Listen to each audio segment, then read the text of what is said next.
Salut les amis, alors nous voici aujourd'hui pour parler du tome 3 de Dune, donc les enfants de Dune. J'ai continué, je suis restée dedans, je vous avais dit que j'allais peut-être changer, mais non, finalement je suis restée. En commentaire général, je pense que je peux tout de suite vous dire que c'est étrangement... Pour moi, mon préféré c'était le suivant, donc le tyran de Dune, si je me souviens bien comment il s'appelle, et le premier que j'aime beaucoup aussi, mais celui-là, je l'aimais bien, mais c'était un peu sans plus. Et encore une fois, je l'ai vraiment redécouvert, pas autant que le précédent sur le fond, mais encore une fois, vraiment, je pense que je l'avais lu avant avec un cerf flèche bas, et autant je me rappelais des grandes lignes, autant, je suis même pas sûre d'avoir vraiment compris plus que les grandes lignes du coup. Donc encore une fois, c'est la 3e fois que je le lis, mais d'une certaine manière, j'ai un peu l'impression de l'avoir découvert pour la première fois. Ce qui est quelque chose d'assez étrange et encore une fois que je trouve extrêmement bon signe quand on peut redécouvrir un livre qu'on a déjà lu qui peut, comme si le livre avait sa vie propre et qu'il avait évolué avec nous. En fait c'est moi qui ai évolué, mais je veux dire le fait qu'on puisse trouver des choses différentes dans un livre en fonction de nos propres pensées, etc. Alors que pour autant c'est pas quelque chose de complètement abstrait. Bon, certes ça l'est énormément parce que comme je vous dis il y a toujours beaucoup de philosophie, de mysticisme, etc. Mais c'est quand même une fiction avant tout, donc je trouve ça assez exceptionnel. Résumé, alors, cette fois, les héros de ce livre, donc comme le nom du livre l'indique, ça va être principalement les enfants de Paul, donc c'est Leto 2 et Ranima. Ça peut être aussi éventuellement Alia, puisque quand même Alia, elle est née sur Dune, donc c'est peut-être une enfant de Dune. Alia qui va être le méchant principal de ce livre, parce qu'elle est possédée par le baron Vladimir Harkonnen. Je sais pas si on peut dire que c'est un spoil de dire ça, mais c'est quand même un peu au début que ça arrive. Je trouve ça notable en fait que ce soit elle la méchante, parce que je vous avais bien dit qu'au livre précédent, il n'y avait pas vraiment de méchant, bien qu'il y ait des complots, bien qu'il y ait un assassin, etc. C'était un peu un truc indéfini. Alors que là, Alia est clairement la méchante. Au début, il y a aussi Wensicia, donc on peut se dire, voilà, les Corino, tout ça, mais finalement, la méchante principale du livre, c'est quand même Alia. Et c'est notable, parce que du coup, les enfants de Dune, c'est à la fois les héros et à la fois la méchante.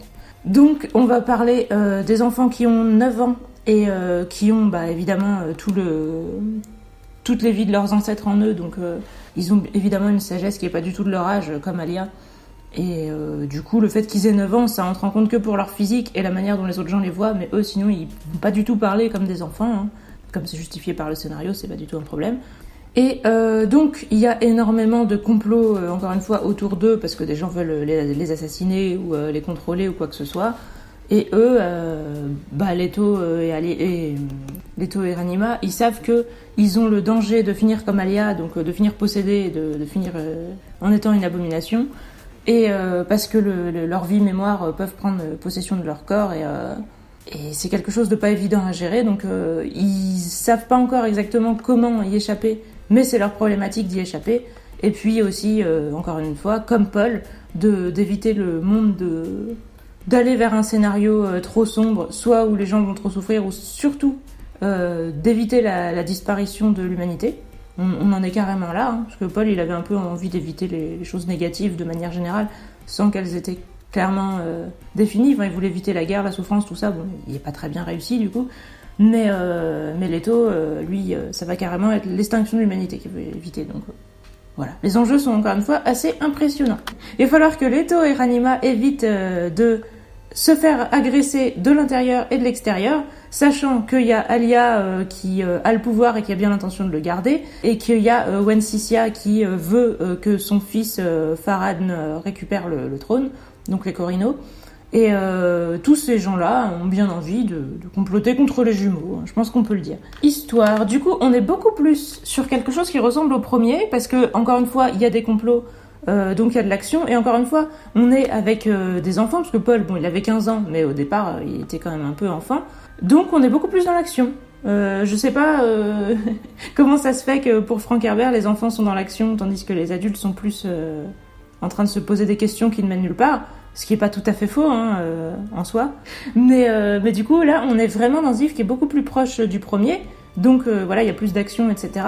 On n'a pas ce côté tragédie où on sait comment ça va se finir, Là, dans ce livre-là, on n'a pas une annonce dès le début de comment ça va se terminer. On voit les points de vue de Alia qui se fait posséder par le baron, de Wensicia qui dit qu'elle veut le pouvoir pour son fils et qui prépare un attentat contre les jumeaux.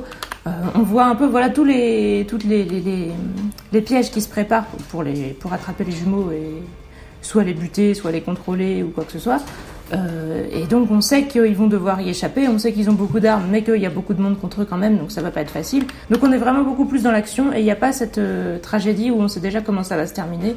Clairement pas. Alors on va voir assez vite le prêcheur dont on verra que c'est Paul qui est revenu. Ça je vous l'avais spoilé parce que moi j'aime pas trop qu'on nous dise que quelqu'un est mort quand en vrai il est pas mort.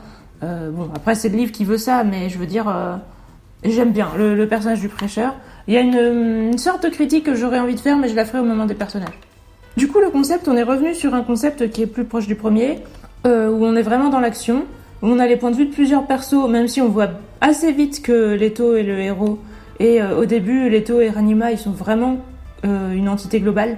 Ils font que de se parler et on sent que vraiment ils se répondent à des pensées qui sont les seules à comprendre et ils se répondent vraiment comme s'ils se parlaient, comme s'ils se comprenaient limite par la pensée, ouais. Ils ont des dialogues que personne d'autre qu'eux-mêmes ne peut suivre. Donc pour nous, c'est un peu compliqué, mais c'est faisable. J'ai tout lu ligne par ligne, c'est ce que je tenais à dire, parce que des précédents, j'ai un peu alterné. Celui-là, j'ai mis beaucoup plus de temps à le lire, parce que j'ai tout lu ligne par ligne. Je me suis vraiment très vite rendu compte que ce serait un énorme gâchis de ne pas le faire. Je comprends pas du tout comment avant j'ai pu faire un surflèche bas. Ça m'échappe totalement. Réellement, les dialogues entre Leto et Ranima... je vois pas comment j'aurais pu les comprendre sans les lire ligne par ligne, et c'est pas du tout les seuls. Il y a vraiment que dans les passages d'action où éventuellement je vois pourquoi j'ai fait ça, et même ça, parce que c'est des actions assez rapides. On va récupérer, là je vous le dis tout de suite, c'est peut-être pas dans le concept que je devrais vous le dire, c'est plus dans le déroulement de l'intrigue, j'anticipe. Il va y avoir à nouveau de l'action, des duels, des combats, des scènes avec des gens qui se tuent, etc. Donc voilà, là ça va bouger. Et elles sont bien décrites, mais elles sont décrites de manière rapide. Donc si on les lit avec un cerf flashback, les gens sont morts avant qu'on ait vraiment le temps de le voir venir. Alors que ligne par ligne, on a vraiment le temps d'admirer la beauté des gestes. Il y a vraiment quelque chose de beau là-dedans. Oui, je parle de beauté par rapport au combat. Réellement, il y a des scènes qui sont vraiment belles, je trouve, de la manière dont elles sont montrées. Je trouve ça justement assez cinématographique. Nous on parle du décor avant de nous parler du mouvement d'un des persos et tout ça. Donc je trouve que c'est vraiment mieux de le lire ligne par ligne et c'est terrible. J'espère vraiment que je vais pouvoir continuer à lire avec un cerf flashback. Là je suis en train de me demander comment je faisais avant. Est-ce que je manquais de respect au livre? Est-ce que mon cerveau s'est ralenti? Qu'est-ce qui s'est passé? J'espère que je vais pouvoir reprendre parce que disons que lire comme ça me prend énormément de temps et d'énergie. Pour moi lire c'était vraiment une activité que je faisais en même temps que je faisais d'autres choses. Donc c'était quand même plus facile à gérer de lire avec un cerf flashback. Mais bon. Du coup, le concept, je vous dis, on revient dans un truc avec des affrontements entre les familles, entre les factions, des complots, beaucoup de non-dits, des persos qui sont tous extrêmement sages. Et d'ailleurs, je me rappelle que je vous avais dit qu'on se foutait de la gueule de Edric, je crois qu'il s'appelait le mec de la guilde dans le tome précédent, et que j'avais du mal à comprendre pourquoi, et que ça me mettait un peu mal à l'aise, parce que sous prétexte que tous les persos sont des génies, le mec, il était juste normal plus, et donc tout le monde disait « Ouais, mais qu'est-ce qu'il a l'esprit lent, oh là là, mais qu'est-ce que... » Je dis « C'est bon, les gars. » Et là, il y a encore un peu ça, je me souviens plus quel perso. Mais ça arrive 2 ou 3 fois qu'il y a des persos qui ont l'air juste d'avoir une intelligence normale, entre guillemets, et les persos qu'on suit et qui sont toujours ultra profonds et complètement perchés dans leur philosophie et tout, sortent des trucs du genre « Oh là là, qu'est-ce qu'il est lent d'esprit, je vois bien qu'il comprend pas ce que je dis et tout. » Oui, bon bah c'est bon, nous non plus, c'est pas évident de comprendre ce que vous dites. Alors on pourrait se faire des biais de confirmation et se dire mais bien sûr que je comprends. Et je pense que ce serait faux. Et je pense qu'on les comprend nettement mieux en admettant justement qu'on les comprend pas et en essayant d'y réfléchir. Je crois vraiment que penser qu'on comprend, c'est vraiment un obstacle à la compréhension. Pour ça, comme pour beaucoup d'autres choses. Alors après, est-ce que c'est intéressant de se plonger dans l'espèce de sagesse, de philosophie de l'univers de Dune? Moi, je trouve que oui. Vous pouvez trouver que non, parce qu'après tout, c'est vrai que c'est complètement métaphysique.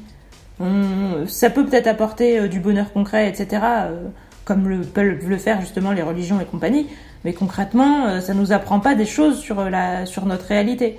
Ça peut éventuellement nous apprendre des choses sur la nature humaine, etc., parce qu'encore une fois, c'est assez intelligent d'un point de vue histoire, etc., d'un point de vue des réactions des peuples, comment il y a de l'incompréhension entre certaines catégories de la population et tout ça. Tout ça, c'est assez intelligent d'un point de vue sociologie, on va dire. Mais par contre, sur tout le côté mystique, ça se discute. En tout cas, moi, ça m'a apporté quelque chose. Réellement, ça fait longtemps... Enfin, là, je sais pas, ça vient peut-être de moi, de la période et tout, mais j'ai vraiment l'impression que ce livre, il me motive, il me rend heureuse, il me donne de l'énergie et tout ça, et c'est pas... c'est quelque chose que j'avais pas ressenti depuis longtemps, et je pense pas que je m'étais vraiment rendu compte de ça la première fois que je l'avais lu. Peut-être parce que j'avais déjà suffisamment d'énergie à cette époque. En tout cas, oui, ça m'avait emballé et tout ça, mais je veux dire, j'avais pas remarqué autant de contraste avec le reste de ce que je lis d'habitude, dans le côté positivisant, d'autant que je le remarque d'autant plus aujourd'hui que je suis beaucoup plus déprimée de base aujourd'hui, enfin je suis beaucoup plus sombre, on va dire. Je sais pas si déprimée c'est vraiment le bon mot, je suis beaucoup plus pessimiste, ouais, je pense que c'est plutôt ça. Du coup, aujourd'hui, il y a beaucoup de choses positives qui m'énervent. Et d'une, ça ne m'énerve pas. Ça ne m'énerve pas, ça me paraît intelligent, intéressant et ça me remonte le moral. Alors, est-ce que c'est moi, physiquement, qui vais mieux et qui suis ce livre, il est juste tombé au moment et que c'est arrivé complètement par hasard, etc. Ou est-ce qu'il y a vraiment quelque chose là-dedans ? J'invite, en tout cas, les gens dépressifs à le lire et à me faire un retour d'expérience pour savoir si ça vient de moi ou si ça peut vraiment apporter quelque chose. Mais je pense quand même que c'est pas complètement anodin. Après, bon, il faut être dépressif et intelligent parce que si vous avez l'impression de rien comprendre et que ça vous déprime encore plus, ça va pas marcher. Voilà, il faut aimer... intelligent, c'est peut-être un peu trop partial comme opinion. Je pense que c'est surtout qu'il faut aimer justement la spiritualité, la religion, la philosophie, tout ça. Enfin, la religion. Pas l'aimer en mode se dire que la religion c'est forcément bénéfique, mais se dire que c'est intéressant. Donc ouais, parce que ça me surprend vraiment de voir que j'ai pu lire 2 fois ce livre et passer à côté de tellement de choses et qu'aujourd'hui ça peut m'apporter autant alors que techniquement c'est quelque chose que j'avais déjà lu. Donc le concept, je vous dis, on est revenu dans un truc plus action, complot, etc. Il y a aussi un peu de la surenchère dans le côté... parce que Paul, c'était déjà le Kwisatz Haderach, celui qui peut être dans 2 endroits à la fois, qui voit... Enfin, plus que 2, celui qui peut être dans plusieurs endroits à la fois, et celui qui voit le futur, etc., et qui peut... déjà accéder à beaucoup de trucs, mais du coup, Leto, en même temps, il cumule ça avec le pouvoir d'Alia de pouvoir communiquer avec ses ancêtres. On nous montre bien qu'il est capable d'aller encore plus loin, etc. Et même par rapport au futur, il voit le futur plus loin que son père et tout ça. Donc il y a vraiment une surenchère dans tout ça. On pourrait se trouver ça ridicule, comme moi je trouve souvent ridicule les histoires avec des gens qui ont des pouvoirs, quand ils commencent à éclater des planètes, etc. Je me dis, j'ai l'impression que ça n'a plus de sens au bout d'un moment quand on va trop dans la surenchère. Mais là, je trouve que ça en a en fait. Et c'est très rare d'aller dans la surenchère et de ne pas faire un truc grotesque. Je pense aussi à Bernard Werber avec ses dieux, au-dessus desquels il y a encore des dieux, au-dessus desquels il y a l'écrivain et donc lui, etc. Voilà, bon, un moment quand on va dans la surenchère, ça va très souvent dans le ridicule. Et là vraiment pour moi ça y est pas allé.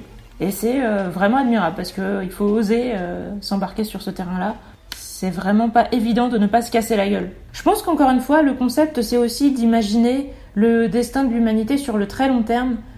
Quels sont les grands défauts de l'humanité qui pourraient la détruire et quelles sont les qualités qui pourraient la sauver. Il y a vraiment ce genre de questions qui sont au centre de la problématique de ce livre et où on va nous faire du mystère dessus un peu tout le long parce qu'on sait que Leto, il a une réponse, qu'il a un plan, etc. Mais on ne sait pas quel est ce plan jusqu'à ce qu'on le voit le mettre en pratique. Et on suit par exemple Ranima à qui il a mis des espèces de compulsions pour qu'elle se rappelle plus quel est le plan et qu'elle-même elle a l'air de le subir jusqu'au moment où il va lui donner un mot-clé pour que sa mémoire revienne et tout. Donc même nous, en fait, on sait qu'il y a quelque chose de prévu mais on sait pas ce que c'est. Donc il y a beaucoup de suspense, mais c'est un suspense justement sur quelque chose de très, très philosophique. Donc voilà, je pense que le concept c'est aussi ça, de parler du destin en quelque sorte de l'humanité sur le très long terme. Donc c'est... Voilà, il y a vraiment quelque chose, des questions philosophiques dans le fond, je pense même, de ce livre. Déroulement de l'intrigue, c'est ce que je débordais de vous le dire tout à l'heure. C'est vraiment Leto le héros et les autres points de vue qu'on voit, c'est souvent pour nous montrer qu'il va y avoir du danger le concernant. Bon, on va suivre Ranima à partir du moment où elle et Leto se seront séparés. Mais sinon, bon, on suit aussi Alia, parce que comme ça on voit sa dégringolade. Mais voilà, je disais, les autres, on suit Wensicia... Voilà, on va suivre un peu Duncan et Jessica à des moments. On suit vraiment pas mal de monde en fait, mais les gens qu'on suit, c'est pour nous montrer principalement à quel point ils représentent un danger pour les jumeaux et leurs plans.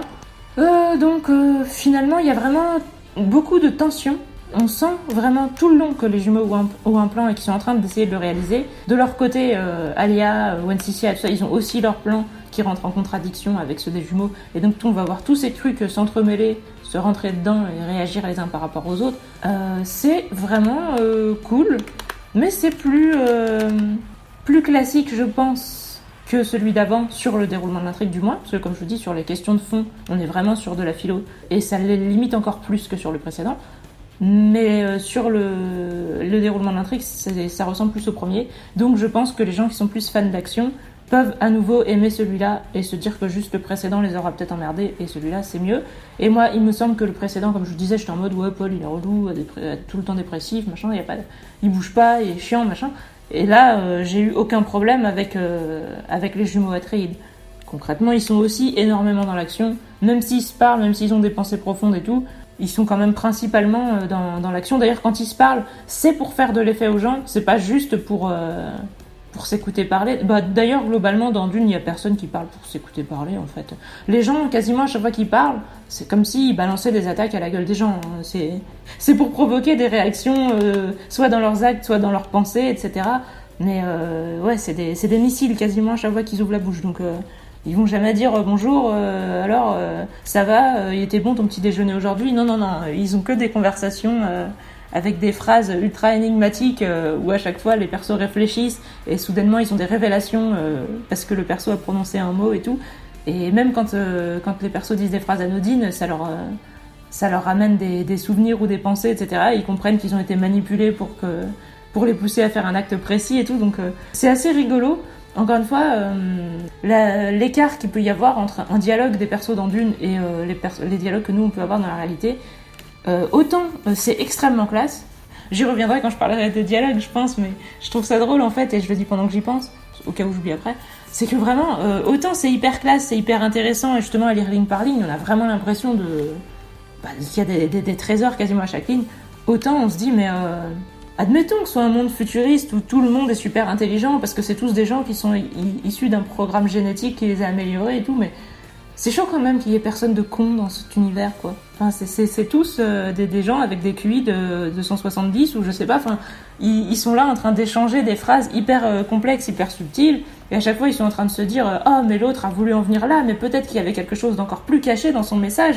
Mais est-ce qu'il savait que je le savais? Donc est-ce qu'il sait là exactement qu'il a voulu me mener, etc.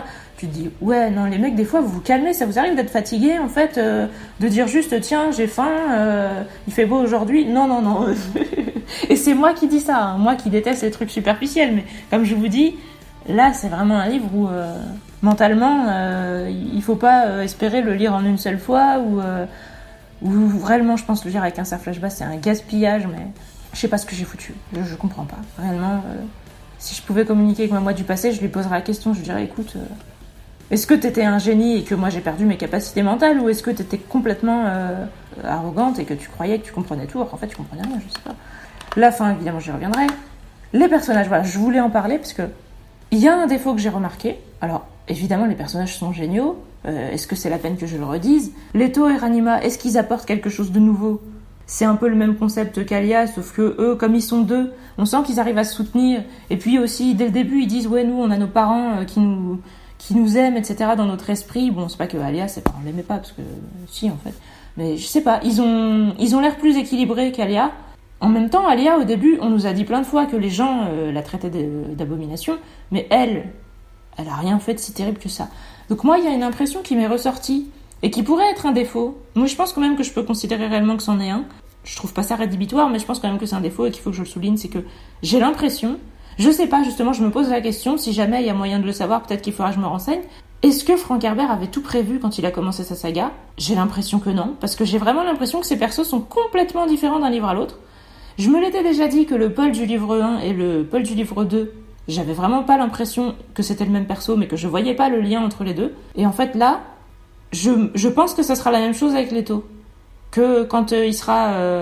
dans le livre suivant, je verrai plus le lien entre le Leto enfant et le Leto adulte. Et j'ai remarqué que c'était pareil avec Duncan, avec Alia, avec Jessica. Enfin, tous les persos, ils sont constants et cohérents dans un livre. Mais quand on passe à un autre livre... Alors certes, il y a des années qui sont passées. Là, les jumeaux, ils ont 9 ans. On les a quittés quand ils venaient de naître. Donc il y a 9 ans qui sont passés. Paul, il est devenu le prêcheur. À la limite, il a changé. Mais c'est celui où je trouve le plus logique qu'il ait changé et la manière dont il a changé. Parce que voilà, on savait qu'il était malheureux avant, qu'il ait décidé de revenir en mode un peu aigri, qui balance des sentences sur Alia et compagnie. Pourquoi pas ? Ça me pose pas de problème majeur. En plus, pour le coup, il a réellement vieilli, entre guillemets, même si j'ai compté, voilà, je me dis, bon, il a 37 ans. Tout le monde dit qu'il a l'air d'un vieillard et tout. Bon, après, on sait qu'il a été vieilli précocement parce qu'il est allé dans le désert et que de toute façon, il s'est pris une bombe, je me rappelle plus comment ça s'appelle, là, mais le truc, un brûle-pierre.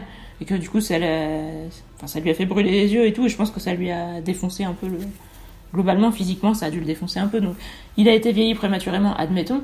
Mais voilà, c'est surtout Alia. Le premier tome, déjà, parce qu'on va reprendre les choses depuis le début. Alia, le premier tome, elle est née, c'était une enfant avec des vies multiples en elle. Et donc, c'était une enfant de 2 ans qui zézayait, mais qui te sortait des phrases que pourrait te sortir une personne de 70 ans, vraiment en mode comme les révérendes mères du Bene Gesserit. Donc, elle était comme ça. Elle a été comme ça et c'est la seule chose qu'elle a été. Les gens disaient c'est une abomination, mais c'était juste parce qu'elle parlait comme une adulte alors qu'elle était enfant. Ensuite, le tome 2, c'est une adolescente en crise qui alterne entre des moments où elle a l'air complètement innocente, vulnérable, etc., où elle est vraiment la fille fragile, etc., et des moments où elle a l'air ultra, encore une fois, arrogante, parce qu'elle a conscience d'avoir une expérience plus grande que celle de tous les autres humains, etc. Le fait qu'elle alterne entre ces deux persos, ça lui donne un côté fragile, touchant, etc., un côté justement très adolescente en crise. Moi, je l'aimais beaucoup de cette manière-là, mais on voyait plus du tout l'enfant ultra sage qui te disait oui, voilà, j'ai des milliers de vies en moi, donc j'ai toute leur sagesse, etc. On voyait plus vraiment cet aspect. Elle pouvait l'avoir un petit peu à certains moments, mais ça avait l'air enfoui. Alors on pouvait se dire oui, voilà, l'adolescence c'est pas évident et tout, mais c'est quand même bizarre de se rendre compte qu'un perso pouvait être plus équilibré en ayant 2 ans et demi qu'en ayant 15, donc c'était déjà un peu étrange. Mais alors là, 9 ans après, on nous dit soudainement que en fait mais encore une fois c'est justifié, donc c'est pas choquant, mais je trouve quand même que c'est extrêmement notable. J'ai l'impression que les persos, ils existent plus par rapport à l'histoire que l'inverse. Ce qui est pas complètement un problème, parce que des fois, quand l'histoire est au service des persos, ça se voit et ça peut être artificiel aussi. Mais là, quand même, ça me dérange un petit peu, parce que je vous dis, il y a vraiment ce truc, on dirait que, en fait, il fallait qu'il y ait un perso à la fois qui soit un méchant, à la fois qui représente le côté obscur, on va dire, des jumeaux, et de ce qu'ils risquaient de devenir, et de ce qu'il fallait pas qu'ils deviennent, etc. Enfin, le fait de construire un perso en miroir sombre des jumeaux, je pense que c'était ça le concept d'Alia, du coup, de ce tome-là, mais c'était pas ce qu'elle était avant. Il a fait d'elle ça maintenant, alors que rien le présageait avant. Et donc on nous explique rétrospectivement que ça s'est passé parce qu'elle a tenté la transe de l'épice et que en gros, elle y a pas, enfin son esprit y a pas vraiment survécu. Mais à ma connaissance, elle avait déjà pris plein d'épices avant, donc est-ce qu'il y a quelque chose que j'ai pas compris ? Elle avait changé la drogue des révérendes mères et tout ça, parce que c'est ce qu'on nous montrait dans la cérémonie du 2e. Donc moi je comprends pas, qu'est-ce qu'elle a vraiment fait de plus ? Est-ce que la transe de l'épice, c'est le fait de prendre de l'épice jusqu'à vraiment partir dans les visions, etc. Parce qu'elle a, apparemment, on nous dit qu'elle a tenté de voir l'avenir et qu'elle a échoué.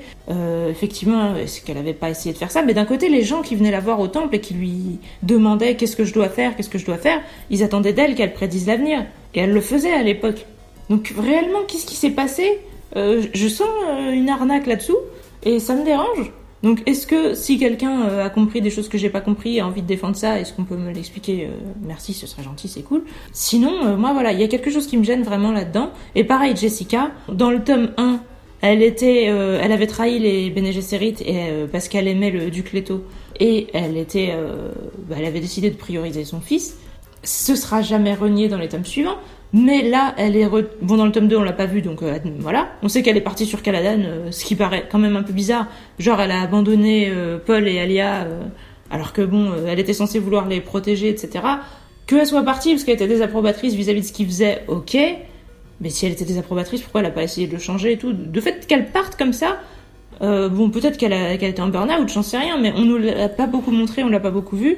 Je trouve que ça changeait de ce qu'elle était avant, justement, où elle avait l'air de vouloir tout donner pour ses enfants, sa famille, les Atreides, Leto, machin.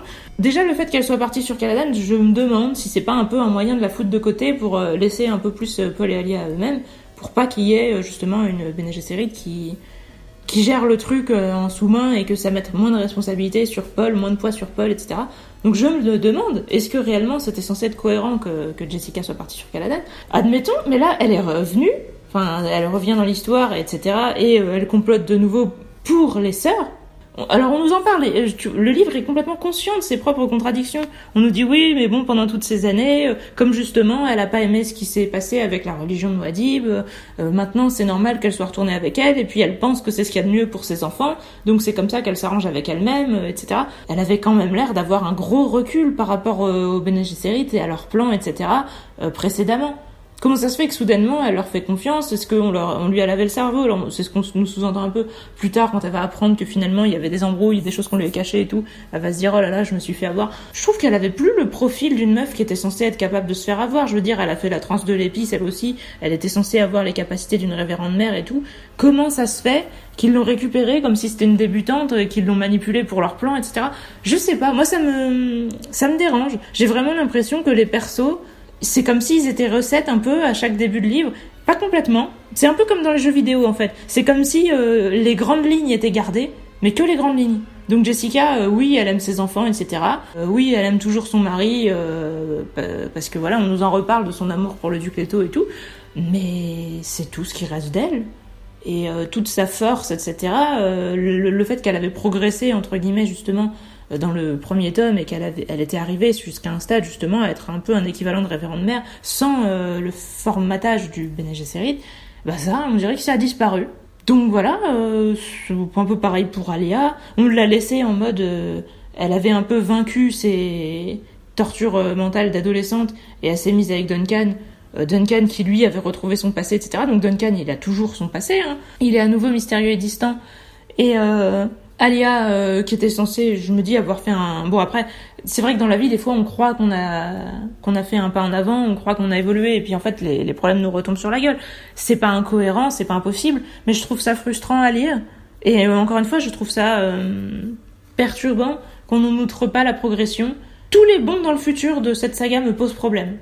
Je vous l'avais déjà dit dans le tome 1, avec les 2 ans de bons dans le futur quand Alia est née. Là, c'est vraiment la même chose. Le fait que, à chaque fois qu'on fait des bons dans le futur, j'arrive pas à retrouver mes marques. Et je pense que ce sera la principale imperfection de cette saga, et même de cet auteur pour moi, cette façon vraiment dont les personnages, j'ai l'impression qu'ils sont rebootés, et que l'auteur en fait ce qu'il en veut par rapport à ce dont il a besoin pour l'histoire. Et vraiment, Alia, j'ai pas l'impression qu'elle soit le même perso qu'avant. Alors oui, elle est possédée, donc ça se justifie.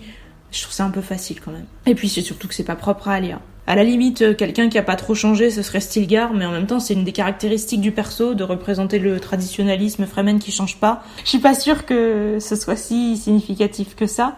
Leto et Ranima, ils apportent... le truc, c'est que pour moi, en fait, ils sont juste comme si on avait fait une histoire sur ce qu'était Alia quand elle était enfant. Ils sont le même concept que ce qu'était Alia à 2 ans et demi.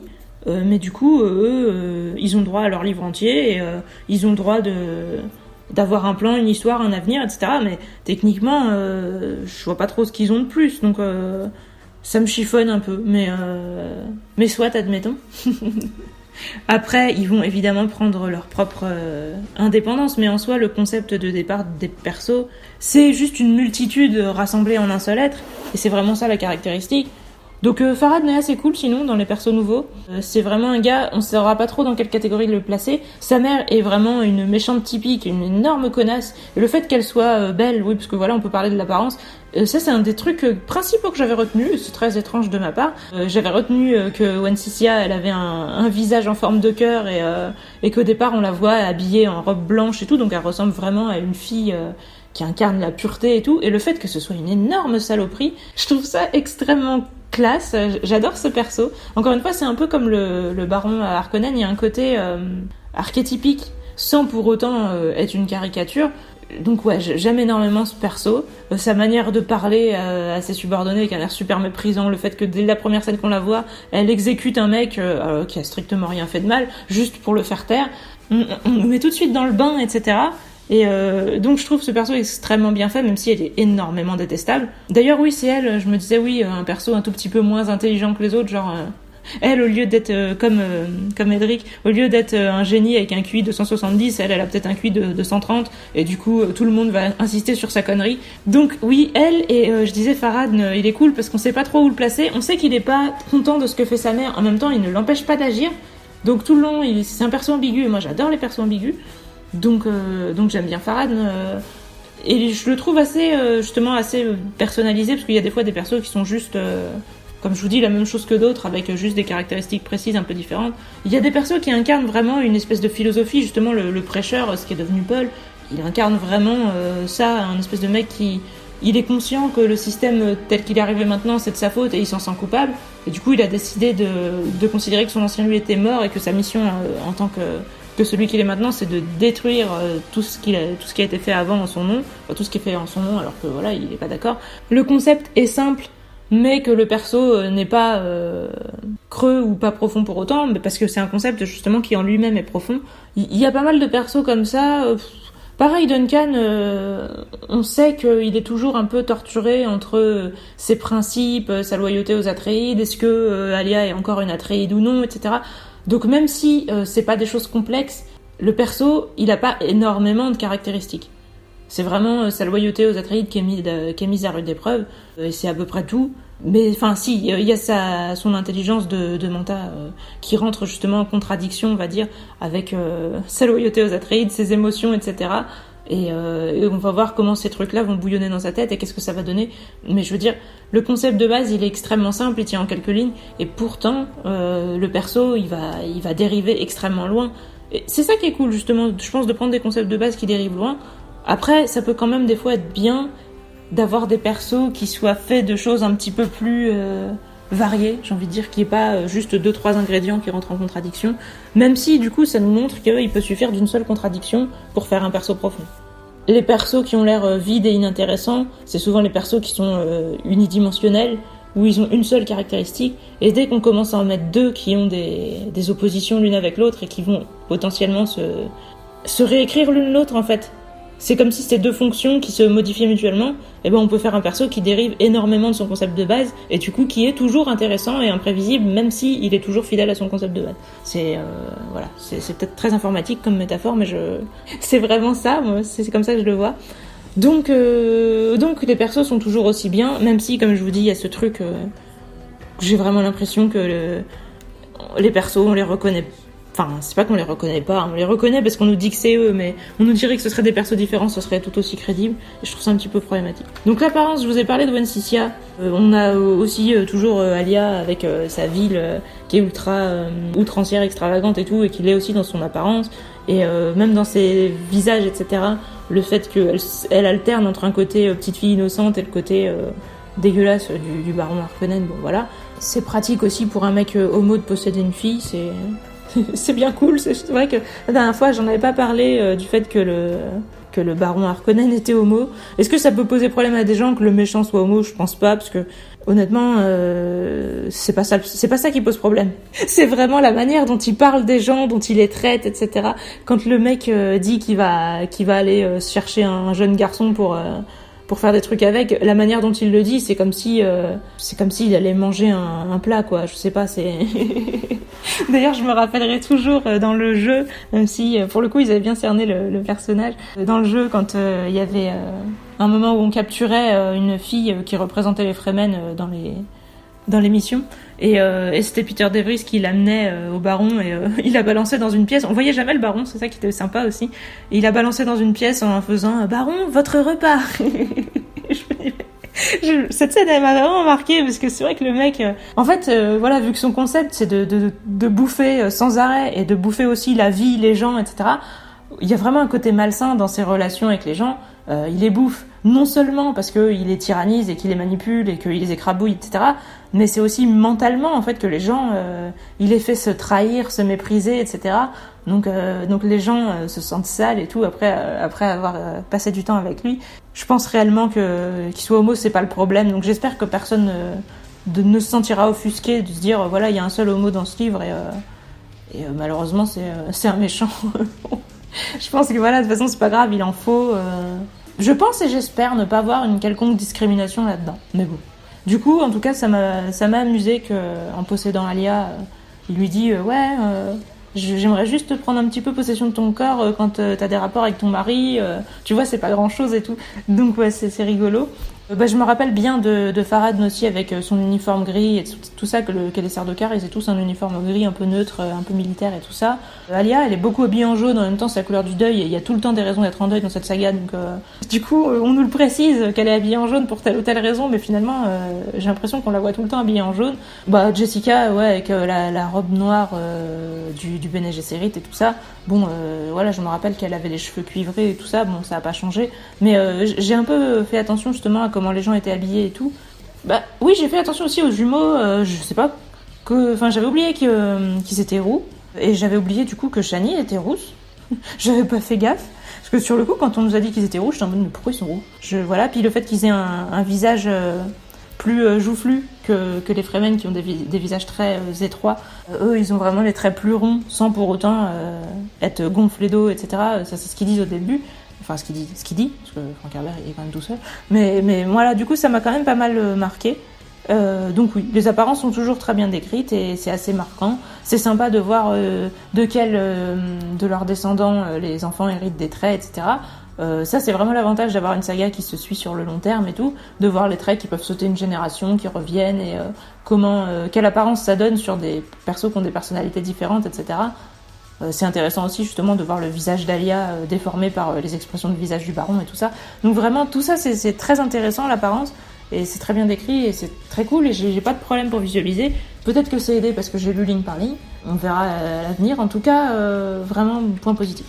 Et la personnalité évidemment, comme je vous l'ai dit, les personnalités j'en ai déjà parlé, donc elles sont construites. On pourrait écrire en quelques lignes qu'est-ce que c'est le concept, mais c'est des concepts qui dérivent énormément. Et encore une fois, comme il y a énormément de persos qui ont chacun des plans différents, le fait que tout ça se rentre dedans, se fait des obstacles, etc., ça fait que les personnalités, elles ont beau être simples, elles rebondissent énormément. Et étant donné que tous les persos ont une intelligence supérieure, un vocabulaire très riche et des connaissances de ouf, etc. Et qui sont tous en train de se balancer des répliques philosophiques sans arrêt. Alors encore une fois, on pourrait se dire oui, c'est ce que je disais déjà, il y a personne qui est débile, tout le monde a l'air d'avoir à peu près le même niveau intellectuel et dès que quelqu'un est un tout petit peu moins un génie, tout le monde se dit oh là là mais qu'est-ce que cette personne est débile. C'est un peu perturbant, mais est-ce que c'est un point négatif ou pas, je ne sais pas. Je me dis que c'est peut-être mieux d'être nivelé vers le haut que vers le bas. Donc voilà, à vous de voir. C'est peut-être étrange pour le réalisme, même si voilà, on peut se dire c'est le futur, il y a des programmes génétiques, c'est des nobles, etc. Effectivement, les serviteurs, etc. sont un tout petit peu moins complexes que les nobles, mais même si, eux, ils vont être genre égal à nous, donc je pense à moi, donc je veux dire, je pense que voilà, ils vont peut-être avoir un QI de 120 et du coup... ils passent pour des gens complètement quelconques aux yeux de ceux qui ont des QI de 170. C'est assez étrange, voilà, de voir que y a personne de con dans cet univers, ça n'existe pas. Tant mieux si l'espèce a évolué quelque part. Mais ce qui n'empêche pas de faire des trucs extrêmement cons et qu'elle ait tous les défauts de notre espèce et que voilà, les foules font de la merde, etc. Après, vous allez me dire, les foules c'est un domaine différent. Je trouve ça surprenant, voilà, que les gens aient nos défauts avec pourtant des qualités qui sont pas possédées dans la réalité par beaucoup de gens. Alors, évolution. Est-ce que les jumeaux évoluent ? Oui, parce que, comme je vous dis, leur problématique, c'est de ne pas se faire happer par leur multitude intérieure. Et ils se disent que pour ça, ils doivent éviter la transe de l'épice. Et voilà, je peux tout de suite vous spoiler que le livre va faire qu'il y a des gens qui vont les obliger à la subir, alors que eux, ils voulaient l'éviter. Je pense pas que ce soit un trop grave spoil que je vous dise ça, parce que ça fait partie de ce qui crée du suspense. Donc oui, ils vont évoluer, mais globalement... je dirais pas tant que ça. Dès le départ, ils ont des idéaux, etc. C'est juste que on peut se demander est-ce qu'ils vont se montrer à la hauteur ou est-ce qu'ils vont échouer comme Alia. Bon, mais au niveau évolution, c'est pas ouf non plus. Les persos secondaires, justement, comme Duncan et compagnie, bof. Farad, il va évoluer parce que forcément, il va être éduqué. Dès le départ, c'est un perso intelligent, complexe. On voit son potentiel avant que l'histoire ait besoin de nous dire ça y est, il a évolué. On sent qu'il en a le potentiel, c'est pas une surprise et tout. Donc non, en fait, j'ai pas l'impression que les persos évoluent tant que ça. C'est plutôt les persos très secondaires qui se prennent des baffes constamment, comme je vous disais, parce que Leto, par exemple, il va balancer des phrases à Stilgar ou à des gens comme ça pour les faire réfléchir, les remettre en question. Les gens vont être impressionnés en se disant « Ouais, par cette simple phrase, il a chamboulé mon esprit et tout. » Mais bon, ils évoluent aussi, du coup, mais... Je sais pas, je trouve quand même que l'évolution, c'est pas vraiment... Je trouve qu'on est plus dans une évolution de l'histoire et de l'univers lui-même, parce qu'on peut se dire, qu'est-ce qu'on pouvait faire après Paul ? Paul a prédit le futur, il a essayé de faire évoluer le monde avec ça, et c'est parti en couille. Concrètement, tous ces trucs religieux, ils sont devenus complètement incontrôlables. Ça fait juste des guerres de religion, des morts, des trucs, des systèmes complètement injustes. Les Fremen, leur rêve s'est réalisé, mais ça les fait juste souffrir. Parce que voilà, maintenant que les déserts sont détruits et tout, ils commencent à mal tourner, à avoir les mêmes défauts que les gens des autres planètes, à devenir cupides, etc. Et à plus faire gaffe à rien, à moins penser aux autres et tout. Enfin, bon, ils sont en train de perdre toutes leurs qualités spécifiques. C'est extrêmement déprimant. Donc on peut se dire, mais qu'est-ce qu'il reste à faire après ça ? Paul, il avait tellement de pouvoir et il a échoué. Comment on peut encore espérer sauver l'humanité finalement ? Et effectivement, Leto représente une évolution, mais une évolution de Paul en fait. C'est ça qui peut paraître étrange. C'est que voilà, Leto en lui-même, je trouve pas qu'il évolue plus que ça. Enfin, Leto 2, encore une fois, je l'appelle Leto, mais on parle bien de Leto 2.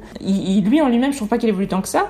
Mais en lui-même, il représente une évolution de Paul, littéralement. Franchement, si c'était des Pokémon, Paul, ce serait la forme préévoluée et... et Leto, ce serait la forme évoluée. Parce que on nous dit vraiment, justement, que il voit le futur plus loin et que lui, il a pas pu accepter des conséquences catastrophiques, etc. Ça l'a empêché de voir plus loin, le fait de se dire, c'est trop horrible, ce genre de truc. Et du coup, Leto, il a poussé les concepts jusqu'au bout, alors que Paul, il avait pas été jusqu'au bout.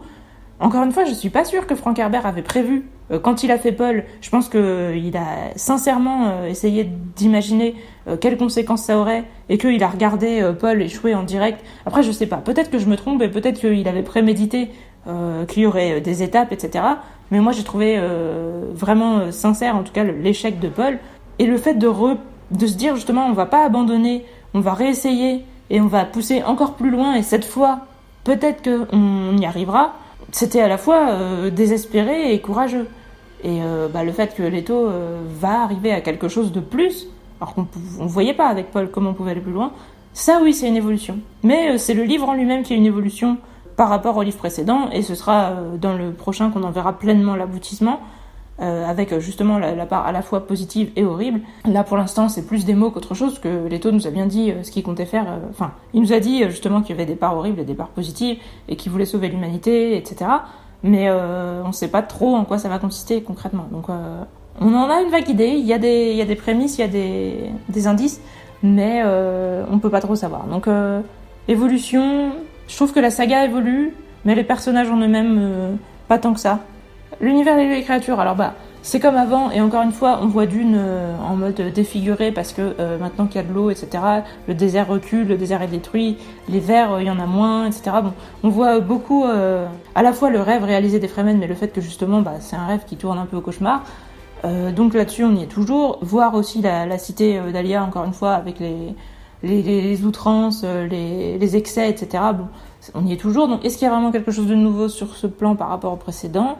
On va sur Salosa Secundus pour voir les Corino. Est-ce que ça apporte vraiment quelque chose en plus ? Du coup, il y a les tigres Laza. C'est ça. Et puis, du coup, le système qui sert à les contrôler. Oui, on nous parle des Ixiens. C'est peut-être ça qui était pas là avant. Effectivement, on nous parle pas mal des Ixiens. Du coup, qui est une planète qui est beaucoup plus portée sur la technologie et que du coup, le reste de l'univers ne les apprécie pas vraiment parce qu'ils se disent... voilà, ils touchent à des trucs un peu blasphématoires, un peu interdits. Le fait d'avoir des tigres qui peuvent être contrôlés par des claviers à distance et tout ça, oui, c'est sympa. Après, est-ce que ça constitue une énorme innovation ? Je sais pas. Je suis pas sûre qu'il y ait autant d'innovation. En fait, je pense que surtout, on creuse la relation, la biologie, on va dire, des vers. Comment ils interagissent avec leur environnement, comment ils naissent, quel est leur développement et tout ça. C'est vraiment la problématique qui est posée parce que justement, on constate que les vers sont en train de disparaître. Et Leto, dès le début, nous met des petits teasings, des petits trucs pour nous dire... votre comportement prouve que vous comprenez pas justement le cycle du ver. Donc ce livre va servir en partie à nous montrer le cycle du ver. C'est vrai que jusqu'à maintenant on les avait vus, ils étaient déjà là, on se demandait pas comment ils apparaissaient. Donc c'est intéressant. C'est des éléments qui étaient déjà là mais qu'on va juste plus creuser. On nous avait pas vraiment parlé des truites des sables, je crois qu'on les avait peut-être mentionnés mais pas plus que ça. Là on va vraiment nous en parler dans le détail. Je trouve que par rapport au Tleilaxu qui était vraiment un truc énorme à explorer, Là, c'est pas aussi présent parce que les Corino, on les voit, on les avait déjà un peu vus, puis ils changent pas tant que ça des autres gens. Je dirais qu'il y a pas autant d'innovation du point de vue justement de l'évolution de l'univers.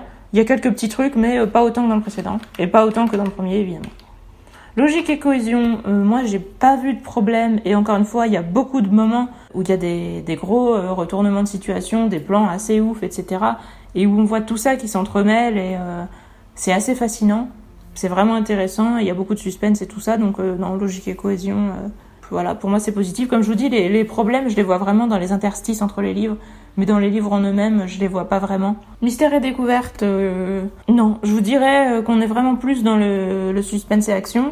Mystère et découverte, il y en a, parce que voilà, il y a le cycle du verre, on se demande justement comment fonctionnent les jumeaux, etc. Mais est-ce que c'est si mystérieux que ça? Comme je vous dis, on a déjà vu Alia. Je sais pas, je trouve que non, il y en a pas autant qu'avant. On voit beaucoup les Fremen et de se demander comment ils ont été dénaturés par les changements de leur planète et tout, mais c'était déjà le cas dans le tome précédent. Je trouve pas qu'il y ait tant que ça de mystère et de découverte, à part justement sur le niveau spirituel, si on rentre dans les remarques que fait Leto, dans le fait qu'il remet les gens en question, qu'on se demande à la fois comment il fait pour les remettre autant en question et quelle est sa vision du monde et tout ça. Enfin, essayer de comprendre la psychologie de Leto, c'est en soi un mystère et découverte. Mais dans le monde, le côté exploration et tout ça, pas tant que ça. Pourtant, il y a ce fameux Jacurutu, lieu légendaire, on ne sait pas si ça existe, etc. On n'arrête pas de nous en parler. Ça pourrait être un espèce de teasing, hein, genre un endroit où avant il y avait des Fremen qui tuaient les gens pour leur prendre leur eau et que du coup ça a été maudit, etc. Bon, ça m'a pas rendu si ouf que ça. J'ai pas trouvé que c'était un élément ultra innovateur. Donc pour moi, mystère et découverte, pas tant que ça. Comme je vous dis, ce livre, pour moi, il était extrêmement bon. Donc, le fait qu'il n'y ait pas certaines choses, c'est pas un point forcément négatif, ça veut dire qu'il y en a eu d'autres. L'écriture, elle est toujours aussi bonne. Et d'ailleurs, comme je vous disais, oui, il y a ce truc des dialogues, mais je suis toujours pas dans la catégorie des dialogues. Bon. C'est vraiment... Il y a énormément de dialogues, je pense. Je sais pas si c'était autant le cas dans les livres précédents, mais là, j'ai vraiment l'impression de lire quasiment que du dialogue. Non, je pense vraiment que c'est encore plus le cas là, parce que justement, il y avait dans le premier pas mal de scènes d'action quand même. Dans le deuxième aussi, il y avait beaucoup de dialogues, vu qu'il y avait tous les passages politiques avec Paul qui parle à ses conseillers. Donc je pense que c'était déjà le cas dans le Messie de Dune. Beaucoup de dialogues, c'est presque étonnant. Toujours les passages philosophiques avant les chapitres, avec des extraits de livres écrits par telle ou telle personne. Je pense qu'avant, limite, je les écoutais pas. En fait, je me rends compte que quand je lis avec un cerf flashback, mon esprit ne saute pas assez vite d'un truc à l'autre. On est en train de me sortir un passage philosophique comme ça qui fait que quelques lignes, et soudainement on revient à l'histoire. Moi, j'ai l'impression que j'étais encore en train de penser à l'histoire du chapitre précédent, et après je ressaute dans l'histoire du chapitre suivant. Est-ce que j'ai vraiment écouté le petit passage philosophique entre les deux ? Je pense que non. Là, j'essayais vraiment à chaque fois de les lire, de m'arrêter, de réfléchir, de voir si j'avais l'impression de comprendre et tout ça. Je trouve que ce serait dommage de ne pas le faire. Donc je vais vous dire les phrases que j'ai notées. Ça vous donne une idée. Si vous avez toujours pas commencé à le lire, ça vous fera peut-être comprendre que... Enfin, j'espère que ça vous donnera envie. En tentant d'acquérir le contrôle ultime de l'univers, on ne faisait que forger les armes avec lesquelles l'univers pouvait vous abattre. Je trouve cette phrase extrêmement cool.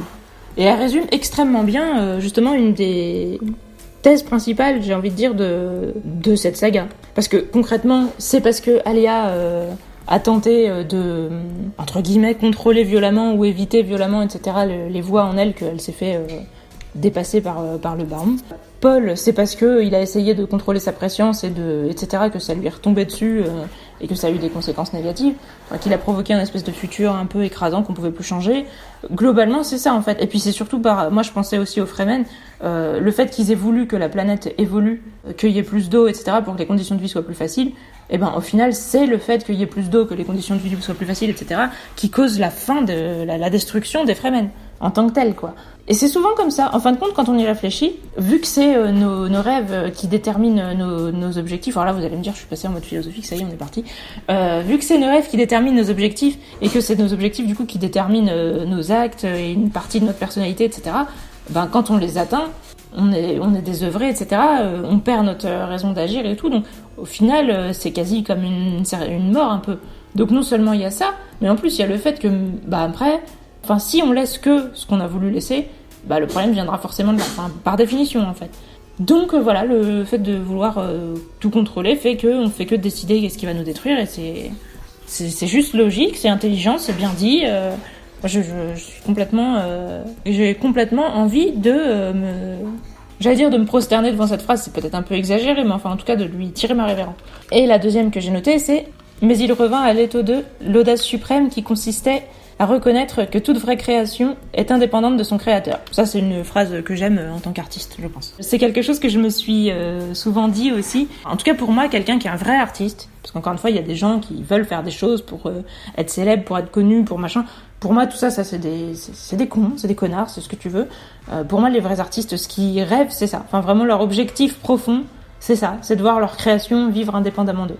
Moi, concrètement, c'est ce que je veux. Ça se fait à la fois en nous-mêmes quand on relit ce qu'on a écrit et qu'on y voit plus que ce qu'on avait conscience d'y mettre la première fois.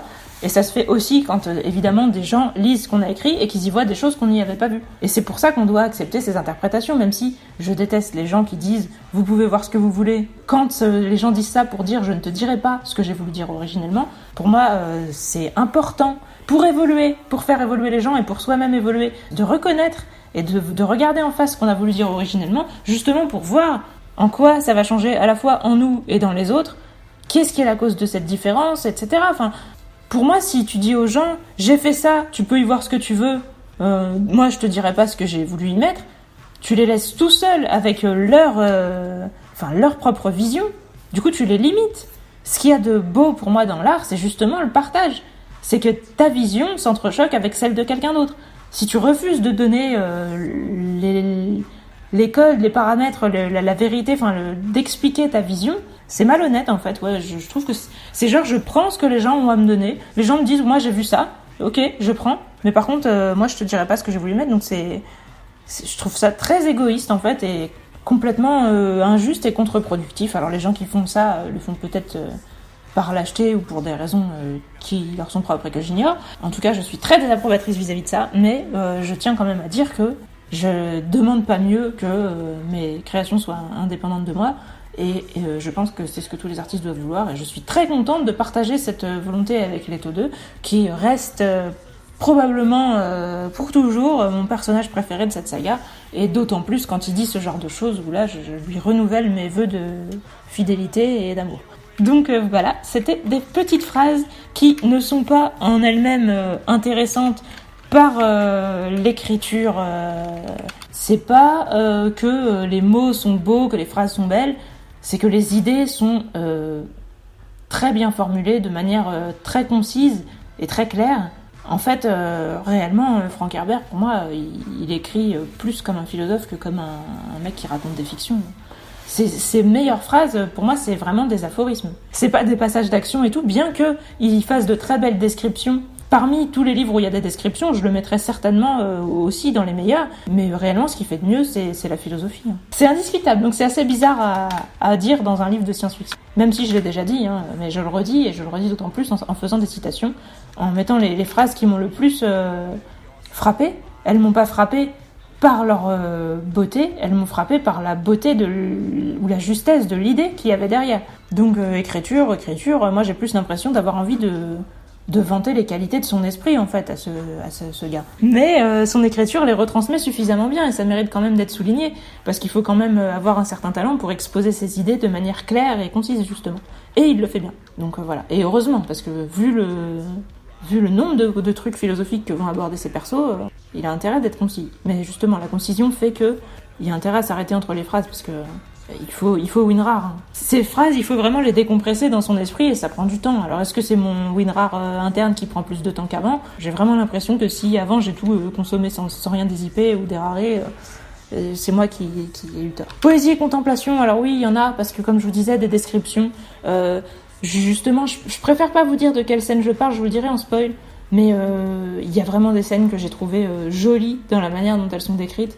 Jolies d'un point, comme je dirais que c'est un tableau, quoi. Poésie et contemplation, il y en a. Et c'est peut-être étrange, mais il y en a. Et comme ça va bien avec les concepts philosophiques, parce qu'on nous parle beaucoup à la fois j'allais dire de l'éternel retour, on ne s'en parle jamais tel quel, mais du fait que les choses se répètent, et aussi beaucoup de l'impermanence et du côté un peu évanescent du présent, etc. Et donc, cette pensée qui en soi est, je trouve, vachement poétique, enfin en tout cas qui nous met d'humeur poétique quand on l'a, et qui nous fait envisager le monde d'une manière, je trouve, poétique, elle s'accorde extrêmement bien avec le fait de décrire certaines scènes où on nous parle du ciel, du désert, etc. Pour moi, il y a de la poésie et de la contemplation. Et suspense et action, il y en a de nouveau, parce que je vous disais, il y a beaucoup de meurtres, de complots, de combats, de trucs. Là, des scènes d'action, concrètement, on en a. Donc, sur ce plan-là, si c'est ce qui vous manquait dans le tome précédent, vous serez satisfait. Alors, les dialogues, c'est ce que je vous disais, les dialogues, ils sont géniaux, mais alors, qu'est-ce qu'ils sont compliqués. Vraiment, il y a plein de sous-entendus, et il y a plein de choses explicites aussi. Donc, vous avez besoin de lire les phrases à plusieurs niveaux à chaque fois, de vous dire qu'est-ce que la personne a sous-entendu, sachant à qui elle s'adresse. Si on prend en compte la personnalité de la personne, qu'est-ce qu'elle a voulu faire ou faire penser à cette personne, qu'est-ce qu'elle dit pour elle-même, qu'est-ce qu'elle dit pour l'autre, qu'est-ce qui est dit explicitement, qu'est-ce qui est sous-entendu, qu'est-ce que cette personne sait pour dire ça, etc. Vous en finirez pas, on peut quasiment s'arrêter sur chaque phrase et commenter. Donc les dialogues, c'est un truc de malade. Il y a moins le côté qui me rendait aussi impressionnée sur les spécificités des Fremen, parce que là, les Fremen, on les voit vraiment en côté, j'allais dire dégénérés, mais bon, ils ont mal tourné, on les voit plus beaucoup, et on voit plus les restes de leurs usages qu'autre chose. Tout le nouveau côté qu'il y a, c'est les langues anciennes que parlent Leto et Ranima, et où ils échangent entre eux, et ils parlent un peu comme ça à Alia aussi, vu qu'elle aussi, elle a ses voix intérieures pour les lui traduire. Donc ça nous rajoute des petits trucs. J'ai trouvé que c'était moins présent qu'avant. Après, il y a quand même un petit côté mythologie des Fremen, avec la légende justement de Jacurutu, le siège maudit et tout ça. Justement, on sait que les Fremen étaient aussi au courant par rapport aux abominations et tout. Il y a pas mal de légendes, le truc de Kralizek là, avec la guerre Typhon et tout ça. Bon, ouais, il y a des trucs, mais je trouve que c'est moins au centre de l'intrigue et ça m'a moins parlé que les fois précédentes. Créativité et réalisme. Bah, si on admet qu'on est dans une société de gens surdoués, ultra complexes, avec des esprits beaucoup plus développés que les nôtres et tout, c'est certainement crédible et réaliste. Sinon, c'est un peu étrange. Est-ce que c'est Frank Herbert qui était trop intelligent pour se rendre compte qu'un monde entier peuplé de gens comme ça, c'était pas ce qui se passait dans la vie de tous les jours? Je ne sais pas. Franchement, c'est une question qu'on peut se poser. Faudrait que je lise d'autres livres de lui pour voir si les persos sont toujours aussi complexes ou si c'est spécifique à cet univers. Je pense, ça a l'air tellement fluide et tellement naturel pour tous ces persos que je pense que c'est lui qui fonctionne comme ça. Et du coup, je pense qu'il sera jamais vraiment capable de faire un perso qui soit pas comme ça, avec ce degré de philosophie, de complexité, de sagesse, de spiritualité, etc. Donc, ouais, est-ce que c'est réaliste ? On peut admettre que dans cet univers, c'est comme ça. C'est peut-être un peu difficile, donc oui et non. Originalité côté marquant, bah du coup oui, c'est quand même original parce que c'est pas tout le monde qui parle comme ça. Je pense que pour le coup, ça va être très clivant parce qu'il y a des gens qui vont adorer. Les gens qui, comme moi, ont un gros passif positif avec la philo, qui vont bien se retrouver dans leur monde. Alors encore une fois, il faut pas être non plus contre le mysticisme. Si vous êtes trop terre à terre et tout ça, ça va peut-être vous emmerder à certains moments, pas tout le temps. Parce que comme je vous dis, il y a un gros côté socio, historique, etc. Mais je pense quand même qu'il faut surtout aimer la philo. Quand on n'aime pas la philo, je pense que c'est compliqué de rentrer dans ce livre. Et pourtant, je connais des gens qui n'ont pas fait philo et qui l'ont lu. Je dis pas que c'est... Je sais pas, mais je trouve quand même que... En tout cas, il faut pas se dire ouais, mais je suis nul, je comprends rien, etc. Si vous avez cette pensée, je pense que vous allez... Ça sert à rien, en fait. Ça servira même pas de continuer parce que ça va vraiment pas aller en s'arrangeant. Concrètement, le premier livre était le plus simple et il était déjà pas simple. Donc en note globale, bon, moi je vous avais déjà dit, j'ai mis 9 toute la saga. Si je considérais que j'avais mis que 8 au précédent, est-ce que celui-là je lui remets 9 ou pas? Non, je reste sur un 8 parce que, comme je vous ai dit, le changement des persos m'a dérangé. Autant, voilà, je vous ai dit les points positifs, la philosophie, la poésie, tout ça c'est vachement cool. D'ailleurs, le retour de l'action aussi. J'ai pas trouvé que ce livre avait vraiment fait quelque chose de plus que les précédents. C'est juste qu'il a pris le meilleur de tout ce qu'il y avait dans les deux précédents. La sagesse du deuxième et l'action et les complots et tout ça du premier. Donc c'est une espèce de version cristal par rapport aux versions or et argent. Enfin, c'est un peu très bizarre comme métaphore, mais vous voyez ce que je veux dire. C'est le truc plus où vous avez tout qui est rassemblé et quelques petits trucs supplémentaires, mais c'est pas fondamentalement différent. Je remettrai certainement 9 au prochain parce que c'était vraiment mon préféré dans mes souvenirs, donc à moins que je sois complètement différente de mes mois du passé, ce qui pour l'instant a été le cas, donc on sait jamais. Mais je pense quand même que j'aimerais toujours les taux 2 et que du coup ça va quand même être mon autre préféré.